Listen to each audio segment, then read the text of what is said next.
नमस्कार दोस्तों, दिग्विजय शर्मा एकेडमी में आपका स्वागत है। आज हम साइंस के एमसीक्यूज करने वाले हैं। आज जो हम चैप्टर कवर करेंगे उसका नाम है मेटल्स एंड नॉन मेटल्स। तो स्टार्ट करते हैं। तो सबसे पहले कुछ प्रॉपर्टीज देख लेते हैं, ये काफी इंपॉर्टेंट प्रॉपर्टीज है। ठीक है, तो सबसे पहले आती है फिजिकल स्टेट। तो जो मेटल्स होते हैं वो जनरली क्या होते हैं, सॉलिड होते हैं रूम टेम्परेचर पर, लेकिन इसका ये एक्सेप्शन है, जो मरकरी होता है और गैलियम होता है ये आपके लिक्विड होते हैं रूम टेम्परेचर पर। ठीक है, और नॉन मेटल्स जो होते हैं वो ज्यादातर सॉलिड या गैस होते हैं, या तो सॉलिड होते हैं या गैस होते हैं। तो इसका एक्सेप्शन है ब्रोमीन, ये रूम टेम्परेचर पर लिक्विड होता है। ठीक है, तो ये ध्यान रखना है आपको। ये जितने भी इसके एक्सेप्शन होंगे ये सारे के सारे बहुत इंपॉर्टेंट होते हैं, ज्यादातर यही पूछे जाते हैं। ठीक है, तो ये ध्यान रखना है। मेल्टिंग एंड बॉइलिंग पॉइंट, तो मेटल्स के क्या है, हाई होता है मेल्टिंग बॉइलिंग पॉइंट, लेकिन गैलियम और सीजियम जो होते हैं इनके लो मेल्टिंग पॉइंट होते हैं, ये क्या है, पिघल जाते हैं हाथ में ही। ठीक है, अगला आता है नॉन मेटल्स के मेल्टिंग और बॉइलिंग पॉइंट क्या लो होते हैं, लेकिन इसका हमारा एक्सेप्शन हो जाएगा डायमंड और ग्रेफाइट, इनके हाई होते हैं। डेंसिटी मेटल्स की क्या होती है, हाई होती है, और लेकिन इसके एक्सेप्शन है लिथियम, सोडियम और ये पोटेशियम। ठीक है, इनकी क्या है, लो डेंसिटी होती है। Non metals have generally low density, तो नॉन मेटल की ज्यादातर लो डेंसिटी होती है। इलेक्ट्रिक एंड थर्मल कंडक्टिविटी, तो इलेक्ट्रिक और थर्मल कंडक्टिविटी, मेटल क्या होते हैं, गुड कंडक्टर ऑफ इलेक्ट्रिसिटी होते हैं। ठीक है, इनके थ्रू इलेक्ट्रिसिटी पास इजीली हो जाती है, और थर्मल कंडक्टिविटी भी हो जाती है, यानी कि एक मेटल रॉड होगी तो अगर यहाँ गर्म करेंगे तो ये एंड तक भी गर्म हो जाएगी पूरी। ठीक है, तो इसके एक्सेप्शन है हमारे लेड और मरकरी, ये गुड कंडक्टर नहीं होते हैं। नॉन मेटल ज्यादातर पुअर कंडक्टर होते हैं, तो इनका एक्सेप्शन हो जाएगा ग्रेफाइट, ग्रेफाइट गुड कंडक्टर होता है।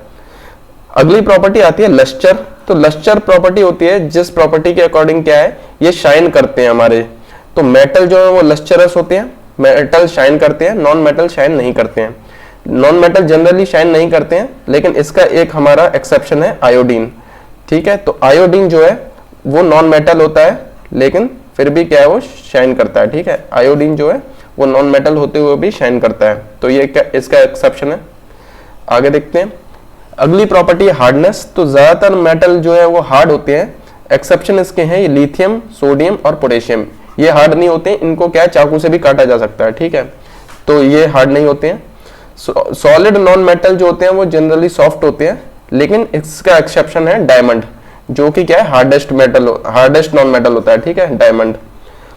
अगली प्रॉपर्टी आती है मेलिएबिलिटी। तो मेलिएबिलिटी वो प्रॉपर्टी होती है जिससे क्या है, किसी भी मेटल को हम क्या है, पीट के उसकी शीट बना सकते हैं। ठीक है, ठीक है, तो इसका यूज इसमें क्या है, गोल्ड और जो सिल्वर होते हैं वो सबसे ज्यादा मेलिएबल होते हैं। मेटल ज्यादातर मेलिएबल होते हैं, यानी कि उनको शीट्स में कन्वर्ट किया जा सकता है, नॉन मेटल को नहीं किया जा सकता है, वो मेलिएबल नहीं होते हैं। इसी तरह डक्टाइल एक प्रॉपर्टी होती है, डक्टिलिटी, तो ये होती है वायर्स में कन्वर्ट करने की, यहाँ पर शीट में कन्वर्ट करने की, यहाँ पर ये वायर्स में कन्वर्ट करने की। तो गोल्ड सबसे ज्यादा डक्टाइल होता है, मेटल ज्यादातर डक्टाइल ही होते हैं। ठीक है, यहाँ पर ये मिसप्रिंट हो गया, यहाँ पे मैलिएबल आ गया गलती से, ये डक्टाइल हो गया यहाँ पे। ठीक है, डक्टाइल होते हैं मेटल ज्यादातर, नॉन मेटल डक्टाइल नहीं होते हैं। अगली प्रॉपर्टी आती है सोनोरिटी। तो मेटल्स को जब हम मारते हैं तो वो साउंड करते हैं। ठीक है, तो ये मेटल सोनोरस होते हैं, नॉन मेटल सोनोरस नहीं होते हैं, ये साउंड नहीं प्रोड्यूस करते हैं। अब इनकी ऑक्साइड्स जो होती हैं, मेटल की ऑक्साइड बेसिक नेचर की होती है ज्यादातर इनके, लेकिन जिंक और एल्यूमिनियम जो है ये एम्फोटेरिक ऑक्साइड प्रोड्यूस करते हैं। एम्फोटेरिक यानी कि ये एसिडिक और बेसिक दोनों कैरेक्टर दिखाते हैं, एम्फोटेरिक यानी एसिडिक प्लस बेसिक दोनों। लेकिन नॉन मेटल जो है वो ज्यादातर एसिडिक होते हैं उनकी ऑक्साइड्स, लेकिन कार्बन मोनोऑक्साइड और ये वाटर जो है H2O, ये क्या हाइड्रोजन की ऑक्साइड है, तो ये क्या है, न्यूट्रल ऑक्साइड्स हैं। तो ये इनके एक्सेप्शन जो है काफी इंपॉर्टेंट हो जाते हैं। ठीक है, ये ध्यान रखना है आपको। आगे देखते हैं। आगे है properties of ionic slash electrovalent compound. तो आयनिक होते हैं, आयनिक कंपाउंड वो होते हैं जो इलेक्ट्रॉन के ट्रांसफर की वजह से जो प्रोड्यूस होते हैं कंपाउंड, जो इलेक्ट्रॉन ट्रांसफर से बनते हैं उन्हें आयनिक या इलेक्ट्रोवैलेंट कंपाउंड कहते हैं। तो इनका नेचर कैसे होता है, ionic compounds are solid and hard due to strong force of attraction. तो इनका फोर्स ऑफ अट्रैक्शन स्ट्रॉन्ग होता है, इसीलिए इनका क्या है, सॉलिड होते हैं और हार्ड होते हैं। और ये ब्रिटल होते हैं, यानी ब्रिटल मतलब होता है इनको अगर फोर्स लगाते हैं, इस पे फोर्स लगाते हैं तो ये टूट जाता है, जैसे ग्लास होता है वो टूट जाता है। लोहे की तरह ये क्या है, हमारे डिफॉर्म नहीं होते हैं, जैसे पतले नहीं होते हैं, शीट में कन्वर्ट होने के लिए क्या है, ये डिफॉर्म हो जाएंगे, मारेंगे तो ये पतला होता जाएगा, ये लंबा होता जाएगा ऐसे करके, ठीक है। लेकिन ब्रिटल होने का मतलब होता है जैसे कांच होता है, एक ही फोर्स मारोगे, एक ही इसमें इंपैक्ट करोगे तो वो टूट जाएगा।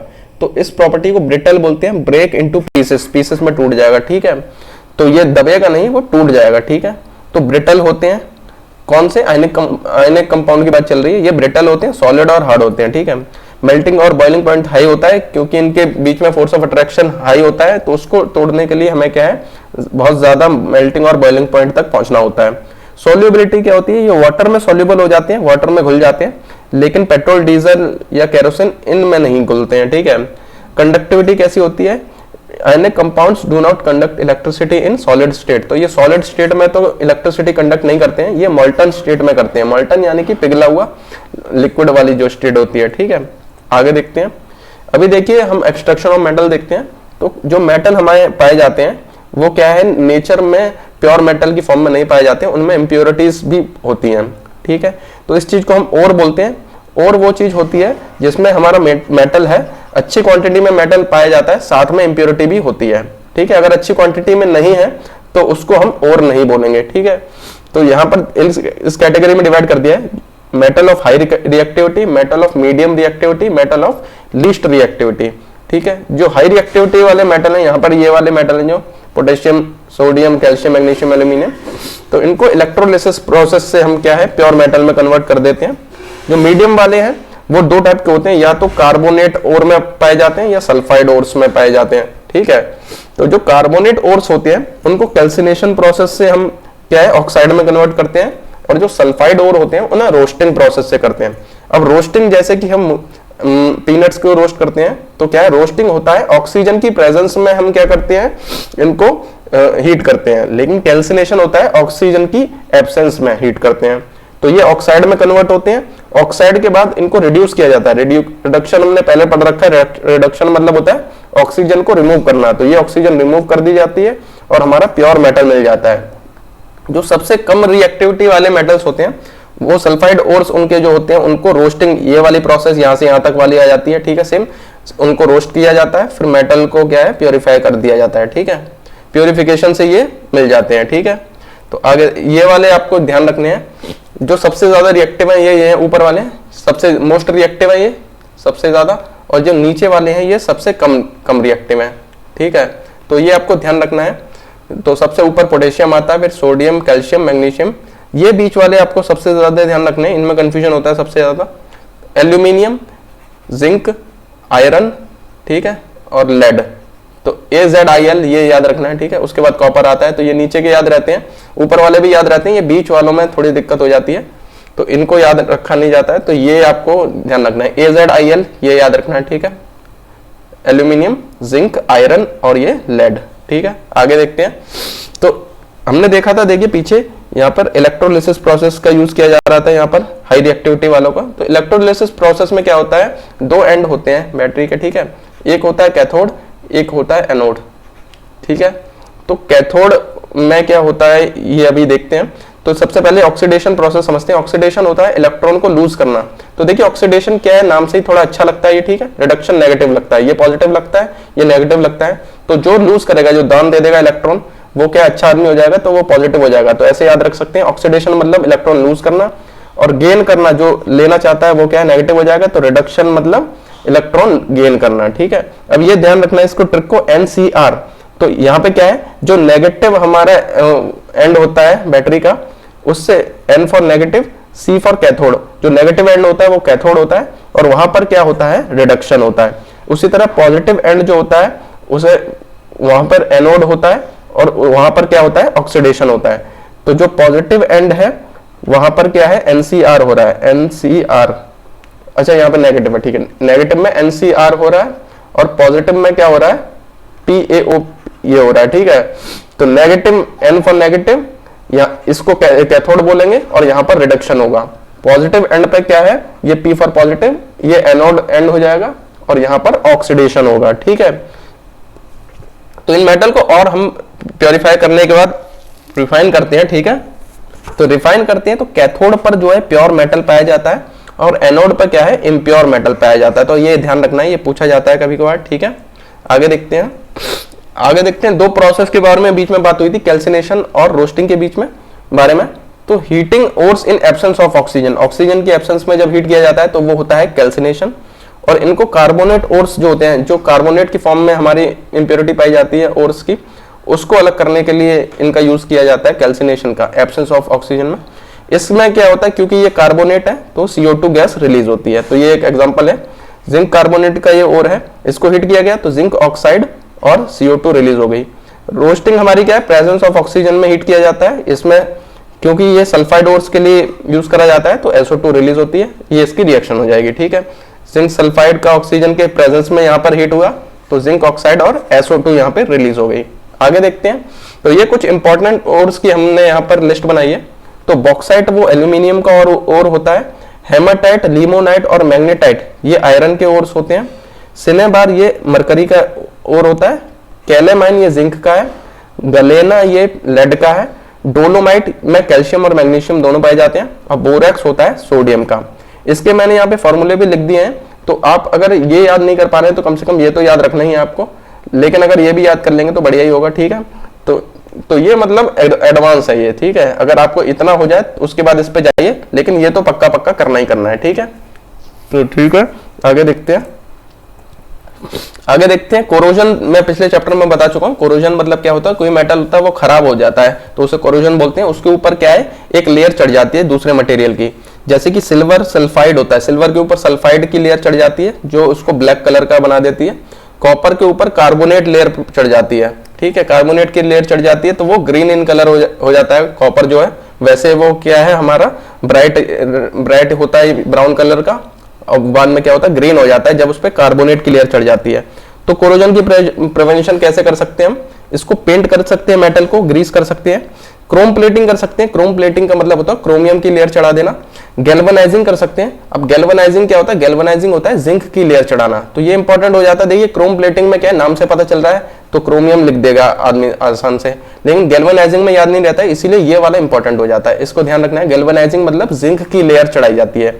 ठीक है, मेकिंग एलॉयज, तो एलॉयज में क्या होता है, एक एलिमेंट के साथ दूसरे एलिमेंट को ऐड कर दिया जाता है तो वो क्या है, दोनों की प्रॉपर्टी मिक्स होकर एक अच्छा एलिमेंट बन जाता है। जैसे कि आयरन इतना स्ट्रांग नहीं होता है, लेकिन अगर उसमें कार्बन मिक्स कर दिया जाता है तो स्टील बन जाता है, तो वो बहुत ज्यादा ही स्ट्रांग हो जाता है। ठीक है, इसी में अगर निकल क्रोमियम और ऐड कर देते हैं तो ये क्या रस्टिंग से बचाता है स्टील को। ठीक है, तो स्टील के ये कंपोनेंट्स ये होते हैं, स्टेनलेस स्टील अलग होता है, इसके ये आयरन कार्बन और निकल क्रोमियम हो जाता है, स्टील में कार्बन ऐड होता है।